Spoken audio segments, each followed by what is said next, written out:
I cannot, hold on, blah, stress the importance of a good comfort movie. A good comfort movie goes a long way in just keeping your sanity intact. And whether you're having a rough day or a boring day, or you're working through the career ladder, or you're working through high school, or you're just starting to develop your prefrontal cortex a little bit more from what you were in your preteens, and you're going into like university, all of that sort of stuff that you really can't grasp yet, but you're trying to put words to that meaning, and you feel like nobody understands me. Dreams that you Trust me, a good comfort movie goes a long way. As somebody who has traveled across the world for the first time, for a long period of time, I have traveled to other countries from my home country, of course, to really just, how would I say this?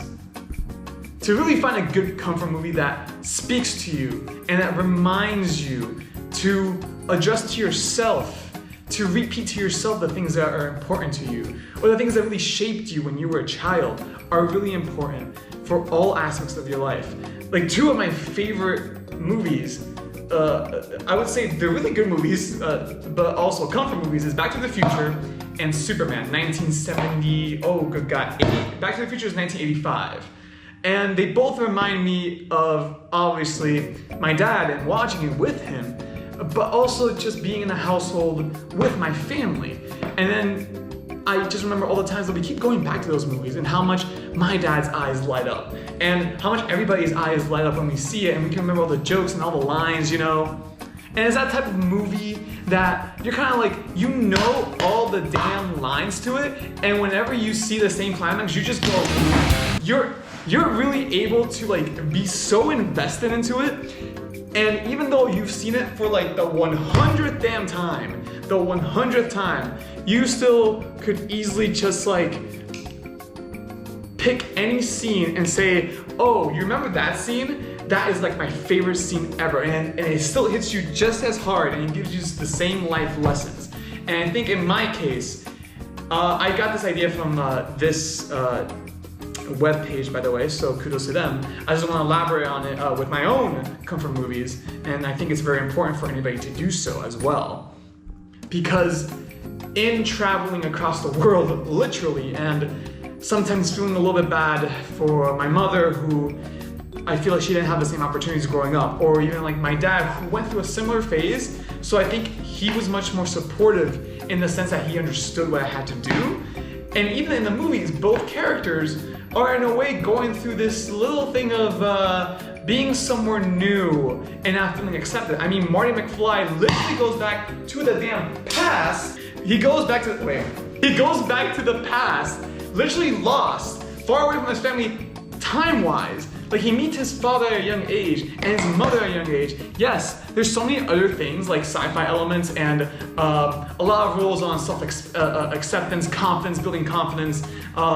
There's a lot of history, also just like random history jumps there that like would make anybody that has lived through that moment be like, I remember how that was. And even now you get to see it and the drastic change. It would be like from somebody going, I mean, just think about it now, 1985 to 2025. Of course, that's more than 30 years. Like, imagine that time difference. And not only is Marty far away, he has to adapt in that single week to the new life and try to solve a task that he is ill prepared for, or that maybe he thinks he can do it, but he's also like, I mean, when is it your second time trying to get your parents to like mingle, man? Like when is it? It's Marty's first time. And in Superman 1978, I mean, you literally have Clark Kent sort of realizing who he is. He's literally an alien on Earth, trying to figure out, well, his purpose, what he's there to do, and this family gets him in. And even though there is this weird nuance of acceptance and also trying to build confidence for Clark, you know, he knows he's a good person, and yet there are still people that sort of are still getting used to him. I mean, Lex Luthor in a sense. And even then, there's still, within that movie, different levels of doubt when he's growing up. And there's still a feeling that even when he's getting interviewed with Lois Lane, although he's very like comfortable, I mean, he's still a being, you know, a being with doubts as well, but he's also a being that can laugh, that can be sad, can be terrified. He's someone that refuses to accept the love of his life's death. Yeah, and of course, you know, I'm no person who can like reverse time and the planet. I don't have that power, man. However,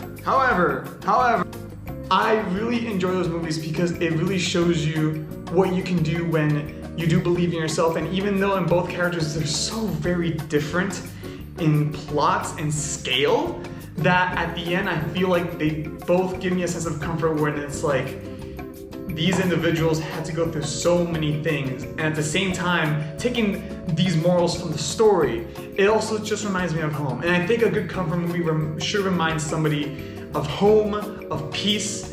And if it's a really bad comfort movie that you just have this guilty pleasure for, then that's okay too, man. I mean, honestly, like, you know, you shouldn't feel too guilty about that at all. We should all have that comfort movie. We should all have that comfort movie in which it lets us aspire to be better people. And it reminds us where we came from.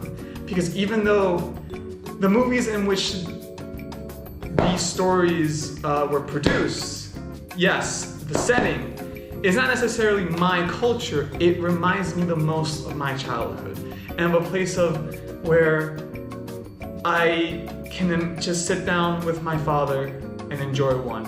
And also, you see it with my mother, and my mother would just be like, "Oh, look, that's how everything was back then."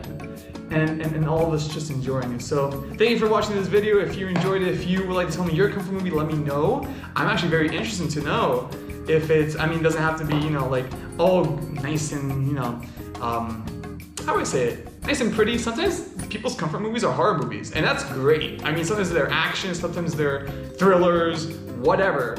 So yeah, let me know in the comments what your comfort movie is, and subscribe. Thank you for supporting the channel, and see you soon in the next one. Bye-bye!